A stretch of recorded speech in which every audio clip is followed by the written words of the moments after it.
नगे च सुरेन्द्रे च कौशिके पाद संस्पृशि निर्विशेष मनस्काय श्री वीरस्वामिने नमः।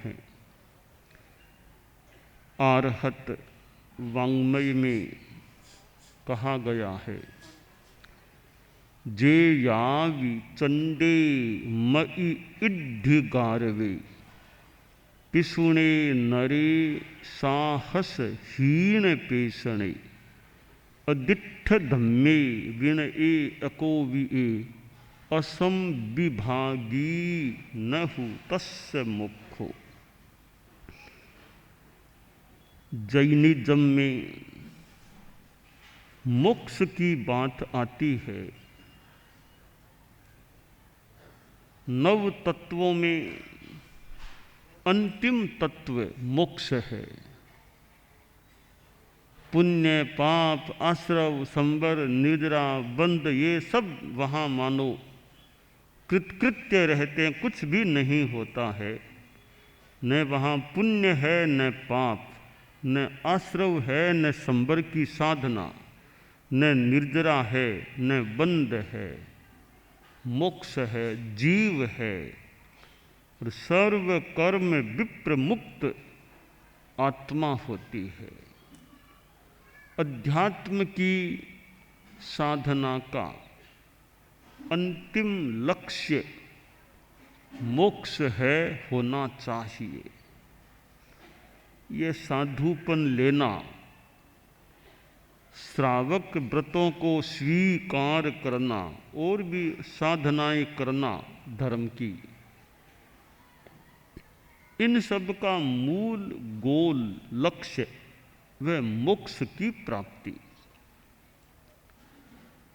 समणियाँ हैं, मुमुक्षु बाइयाँ भी है, हमारे साधु साध्वियाँ भी हैं कि हमारा ध्यान रहे कि मूल मुझे कहाँ पहुँचना है, मुझे पहुँचना वहाँ है। अभी मैं मार्ग में हूँ, तो मार्ग मार्ग है, मंजिल मंजिल है। मंजिल के लिए मार्ग है, पर हमेशा मार्ग में ही न रहूं। सीढ़ियाँ हैं तो सीढ़ियाँ ऊपरी मंजिल में जाने के लिए है, हालांकि उतरने में भी सीढ़ियाँ काम आती है। तो मूल ऊपर जाना है तो सीढ़ियाँ चढ़ने के लिए है। सीढ़ियाँ कोई लक्ष्य नहीं है, साध्य नहीं है, साध्य मंजिल है। उस साध्य सिद्धि के लिए साधन के रूप में सोपान मार्ग होता है, पेड़ियाँ सीढ़ियाँ होती हैं। 14 गुणस्थान जो 25 बोल में भी आते हैं, 11वां बोल 14 गुणस्थान। ये 14 गुणस्थान सीढ़ियाँ हैं और इन सीढ़ियों पर चढ़ते चढ़ते 14वें गुणस्थान अंतिम सीढ़ी को पार करने पर मंजिल मोक्ष की प्राप्ति हो जाती है। और ये 14 गुणस्थान ऐसी सीढ़ियाँ हैं कि 14वें गुणस्थान में चले गए, अब उन सीढ़ियों में नीचे उतरने की बात ही समाप्त है। 13वें में चले गए, अब नीचे ऊपर ही जाओगे, नीचे नहीं उतरना होगा। 12वें गुणस्थान 12वीं सीढ़ी में चले गए, अब ऊपर ही जाओगे, निचली सीढ़ियों में नहीं आना होगा। 11वां गुणस्थान 11वीं सीढ़ी है, वो ऐसी है ऊपर वहाँ से सीधे जा ही नहीं पाओगे। 11वीं सीढ़ी में चले गए हो तो मानो ऊपर का रास्ता बंद है, अगली सीढ़ियों का रास्ता भी बंद है, अब तो नीचे ही आना पड़ेगा। ये 11वां गुणस्थान हमारी मुमुक्षु बाइयाँ और समणियाँ की 11वां गुणस्थान है, वह बंद गली के समान है। आदमी बंद गली में चला जाए तो वापिस आना पड़ता है। हमारे संत गोचरी जाएं कि बंद गली में कई घर हैं, तो बंद गली में 5-4 घर गोचरी कर ली, तो लौटना पड़ेगा, आगे रास्ता नहीं निकलता है। तो 11वें गुणस्थान की गली में कोई चला गया साधक, अब 12वें गुणस्थान का रास्ता वहाँ से नहीं मिलता, वापिस आना पड़ेगा, नीचे के गुणस्थान में आना पड़ेगा। तो सीढ़ियों का भी 14 गुणस्थानों का अपना नियम है। 12वें, 13वें, 14वें गुणस्थान में जो जीव जाता है वह नीचे वापिस नहीं आता, ऊपर ही जाएगा, आगे ही बढ़ेगा। पहले गुणस्थान में जीव है वो प्रथम सीढ़ी में है, मिथ्यात्वी है, वो तो नीचे कहाँ जाएगा? मिथ्यात्वी से नीचे तो कोई सीढ़ी है नहीं, तो जाएगा तो ऊपर ही जाएगा। कोई कोई ऐसे मिथ्यात्वी भी होते हैं जो ऊपर जा ही नहीं सकते, हमेशा पहले गुणस्थान में ही रहते हैं। अनंत काल पहले भी पहले गुणस्थान में थे, अभी भी पहले गुणस्थान में हैं, और अनंत काल के बाद भी वे पहले गुणस्थान में हमेशा पहले में ही रहेंगे। ऊपर उनकी प्रगति हो ही नहीं सकती। ऐसे जीव भी दुनिया में होते हैं, अभव्य जीव हैं। उनका पहला गुणस्थान शाश्वत घर है। शाश्वत घर, कोई कहे कि शाश्वत घर बनाओ, तो एक दृष्टि से अभव्य जीवों का बना बनाया शाश्वत घर जो कभी टूटने वाला नहीं, छूटने वाला नहीं, वह उनका शाश्वत घर पहला गुणस्थान है। उनका ऐसा ही कोई नियति है। अब प्रश्न होता है, मुमुक्षु भाइयार हमारे संत और भी हैं, कि पहले गुणस्थान वो अभव्य जीवों ने क्या अपराध किया कि वे आगे नहीं, कौन से ऐसे पाप किए कि वे ऊपर नहीं चढ़ सकते? इसमें ऐसा प्रतीत होता है कोई पाप की बात नहीं है, वो उनकी नियति है, उनका कोई दोष भी नहीं है। उनका क्या दोष है? उनकी नियति ही वही है। वही वैचित्र्य है या स्थिति है, पारिणामिक भाव है, वह अनादि पारिणामिक भाव है। ये जैसे धर्मास्तिकाय, अधर्मास्तिकाय, लोकाकाश, ये पुद्गल है, जीव, भव्य, अभव्य, ये सारे अनादि पारिणामिक भाव हैं। इसमें कोई परिवर्तन हो नहीं सकता। कोई अभव्य जीव है, हमारे 50 संत मिलकर के उसको समझाने की चेष्टा करें अभव्य को कि सम्यक्त्वी बनाएं। 50 क्या, तुम जैसे कोई पढ़े लिखे भी 500 संत भी आ जाएंगे, हम पढ़े लिखे संत हैं, शास्त्रों के ज्ञाता हैं, 500 संत प्रयास करो तो भी एक अभव्य को तुम भव्य नहीं बना सकते। ये नियति है। वरना समझाने से आदमी कितना समझ भी सकता है, पर अभव्य जीव को कोई सम्यक्त्वी बना नहीं सकता। ये उनकी नियति है। आसाधना न हो तो तीर्थंकर भगवान भी पधार जाएं, एक अभव्य को बिठा दो, ये तो सर्वज्ञ है भगवान, उसको समझाने की चेष्टा करें। आसाधना न हो, सफलता नहीं मिलती, उनको भी सफलता नहीं मिलती कि अभव्य को भव्य बना दे। हालांकि एक अभव्य जीव साधु संस्था में आ सकता है, कोई साधुओं का आचार्य भी मान लो बन जाए, पर उसे मोक्ष कभी नहीं मिलता। वह अभव्य का अभव्य ही रहता है। मोक्ष पाने के लिए हमें 14 गुणस्थानों से ऊपर उठना पड़ेगा। 14 गुणस्थानों से ऊपर, और हर गुणस्थान का स्पर्श होगा ये भी जरूरी नहीं लगता। हर गुणस्थान का स्पर्श, सीढ़ियाँ है, पहली, दूसरी, तीसरी, चौथी, पांचवी, छठी, 11वीं, यह जरूरी नहीं है क्रम। कोई कोई गुणस्थान तो किसी के स्पष्ट शायद हो ही नहीं। कोई मिथ्या मरुदेवा माता थी, वो तो निगोद में रहने वाला जीव था, वनस्पति काय से निकला, मनुष्य गति में वो जीव आया। तो क्या उस जीव को दूसरा गुणस्थान आया था क्या?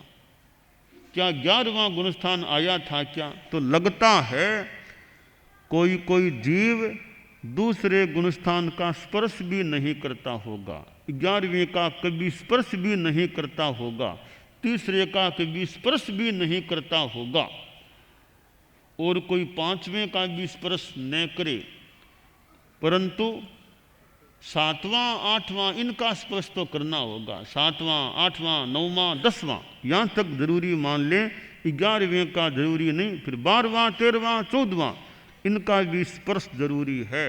तो जिनका स्पर्श होगा ही होगा, ऐसे कितने गुणस्थान हुए देखिए।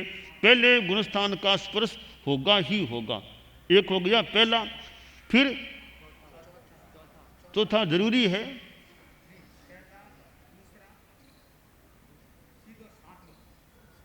पहले से सीधा 7वां चले जाए कोई, यानी 5वें का भी स्पर्श न हो, चौथे का भी, पहले से 7वां जिसका जरूरी है। पहला जरूरी है, 7वां जरूरी, 8वां जरूरी, 9वां जरूरी, 10वां जरूरी, 12वां 13वां 14वां जरूरी। कितने हो गए? 7 7। मिथ्यात्वी गिन लो, पहले मिथ्यात्वी हो गया, फिर 7वां गुणस्थान, 8वां 9वां 10वां 12वां 13वां 14वां, 8 गुणस्थानों का स्पर्श तो जरूरी है। बाकी 6 का स्पर्श संभवतः जरूरी नहीं, कोई जीव बिना स्पर्श किए भी रह जाए। तो ये 14 गुणस्थान हैं, सीढ़ियाँ मान लें। पर ऐसा नहीं कि हर सीढ़ी पर हर सीढ़ी का स्पर्श करना ही होगा। हाँ, कोई जैसे उदाहरण के लिए हमारे कई छोटे संत हैं ना, वो ऊपर चढ़ते हैं ना, उतरते हैं, चढ़ते हैं, वो सीधे 1-2 सीढ़ी ऊपर पांव रख दे, एक सीढ़ी छोड़ के सीधे ऊपर पांव रख दे, तो बिना उस पर पांव रखे ऊपर पर पांव रख दे। इसी तरह कई कई जीव हैं, बीच की सीढ़ियों को छोड़ के सीधे ऊपर चले जाएं, तो ऐसा भी हो सकता है। तो 14 गुणस्थानों में ऐसा प्रतीत संभावित लग रहा है। 8 गुणस्थानों का स्पर्श तो हर जीव को करना ही करना पड़ेगा। बाकी के 6 गुणस्थान हैं, उनका स्पर्श कोई कितनों का करे, सबका करे, कम का करे, न करे। 6 गुणस्थानों का स्पर्श जरूरी नहीं है, परंतु 8 गुणस्थानों का स्पर्श मुमुक्षु भाइयों को भी जानकारी मिल रही होगी कि 8 गुणस्थानों का स्पर्श तो जरूरी लग रहा है हर जीव के, जो मोक्ष में जाएगा उसके लिए। ये मोक्ष में जाए उसकी बात है। बाकी अभव्य तो पहले गुणस्थान के सिवाय शेष 13 का स्पर्श करता ही नहीं है। मोक्षगामी है, उसके लिए 8 गुणस्थानों का स्पर्श तो अनिवार्य है। बाकी 6 का हो न हो, कुछ का हो कुछ का न हो, जो भी हो जाए। तो मोक्ष की बात हमारे जैन दर्शन में, जैन आगम वाङ्मय में, ग्रंथों में मिलती है। अन्यत्र भी किसी रूप में निर्वाण की ओर की बात मिल सकती है। अब मोक्ष हमारा लक्ष्य है, मुमुक्षु बनने के पीछे भी मूल लक्ष्य मोक्ष है। तो इस मोक्ष के लिए कहा गया असंविभागी नहु तस्य मोक्षो। कुछ बातें बताई गई कि ऐसा जो जीव है उसको मोक्ष नहीं मिलता। चंडे जो चंड है, बहुत गुस्सेल है, गुस्सेल को मोक्ष नहीं मिलता है। गुस्सा छोड़ना ही पड़ेगा, कोई उपाय है ही नहीं। गुस्सा नहीं छूटेगा तो मोक्ष मिलेगा ही नहीं। तो गुस्सा छूटे, चंडता है, प्रखर आवेश है, उसको मोक्ष नहीं मिलता। गर्व अहंकार है, मति का, वृद्धि का घमंड है, तो घमंडी को मोक्ष नहीं मिलता। और भी कई बातें हैं, ऐसे आचरणों वाले को मोक्ष नहीं मिलता। तो हम प्रकृति को शांत रखें, गुस्से की प्रकृति न रखें। मुमुक्षु बाइयाँ और भी ज़्यादा गुस्से की प्रकृति नहीं होनी चाहिए, शांत। थोड़ा बहुत कभी मान लो आ गया, वो भी छूटे तो बढ़िया, पर ज़्यादा गुस्सा, ज़्यादा तेजी वो नहीं आनी चाहिए। रूस करके बैठ जाना, वो प्रकृति नहीं रहनी चाहिए।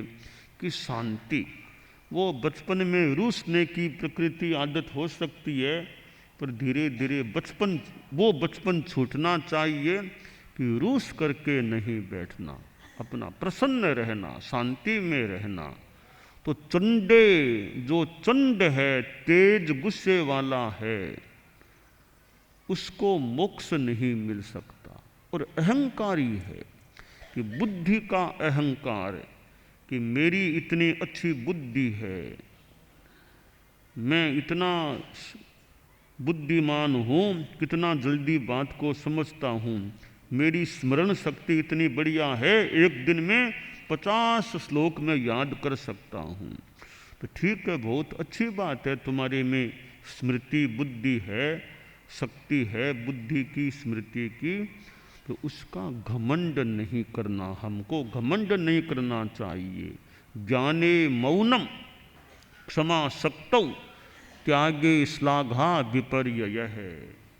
कि ज्ञान है तो मौन रख, यानी ज्ञान में भी मौन रखना, पांडित्य का प्रदर्शन करने का प्रयास नहीं करना। और क्षमा शक्तौ, शक्ति है, मार सकता है, फिर भी क्षमा रखना, शांति रखना, यह स्थिति रहे। त्यागे श्लाघा विपर्यय, त्याग कर दिया, दान कर दिया, दान करने पर भी नाम ख्याति की भावना नहीं रखना। तो यह जो चंड आदमी है, अहंकारी आदमी है, वह मोक्ष के लिए पात्र नहीं है। जब तक यह रहेगी स्थिति चंडता की, अहंकार की, मोक्ष नहीं मिलता। तो हम प्रकृति को शांत रखने का लक्ष्य, मनोभाव रखें। आप लोग गृहस्थ हैं, तो गृहस्थ में भी प्रकृति ज़्यादा उग्र होगी तो किस काम की, ज़्यादा उग्रता नहीं होनी चाहिए। शांति से चिंतन हो, आदमी शांति से निर्णय करे। आवेश आ गया, आवेश प्रेरित होकर निर्णय करता है, तो वह निर्णय भी गलत हो सकता है। निर्णय आवेश प्रेरित न होकर विवेक प्रेरित होता है, वो निर्णय फिर भी ठीक हो सकता है। तो जो संस्थाओं के और के अधिकारी होते हैं, समाज के मुखिया होते हैं, देश के मुखिया होते हैं, राष्ट्र के मुखिया होते हैं, कि कोई निर्णय करें, वो निर्णय आवेश प्रेरित नहीं होना चाहिए। निर्णय विवेक आधारित होता है, वह निर्णय बढ़िया हो सकता है। तो हमारे यहाँ समाज में भी संस्थाएं हैं और हैं, तो वहाँ भी मीटिंग है, गोष्ठी है, शांति रखें। कहने की बात कही जा सकती है, बात स्पष्ट कही जा सकती है, बात कड़ी भी कही जा सकती है, बात बड़ी भी कही जा सकती है, पर गुस्सा किए बिना अगर बात कहें वो अच्छी बात। कठोर बात भले कहो, आवेश हमें नहीं करना चाहिए, गुस्सा नहीं करना चाहिए। तो बड़ा आदमी और कौन है? कोई आदमी शरीर से बड़ा है, कोई बात, वो शरीर की लंबाई है, कद की लंबाई है। हम बड़े बने, कोई ऊंचा बैठ गया, ऊंचा बैठने से कोई आदमी बड़ा हो जाएगा। बहुत ऊंचा जाके बैठ गया, बैठ जाओ, ऊंचा बैठने मात्र से कोई बड़ा नहीं बनता। कि कुर्सी पर बैठने से बड़ा, तो कुर्सियाँ बहुत पड़ी है, कौन ना कहता है बैठ जाओ बोले। तो कुर्सी पर बैठने मात्र से कोई चेयरमैन थोड़ी बन जाएगा। तो ये संस्था का चेयरपर्सन है तो क्या कुर्सी पर जाके बैठ जाऊंगा? तो कुर्सी पर बैठने मात्र से तुम संस्था के चेयरमैन नहीं बन जाओगे। तुम्हारे में योग्यता है कि नहीं, समाज ने तुमको बनाया कि नहीं बनाया। तो ऊंचा बैठने मात्र से कोई बड़ा नहीं बन जाता। बड़प्पन व्यवहार में, भावों में, ज्ञान का बड़प्पन हो, प्रकृति अच्छी हो, चिंतनशीलता अच्छी हो, महानता हो व्यवहार में, चिंतन में, तो आदमी बड़ा बन सकता है। तो हमें मोक्ष पाने के लिए महान बनना चाहिए, प्रकृति को अच्छा बनाना चाहिए, हम मोक्ष की दिशा में प्रगति कर सकते हैं।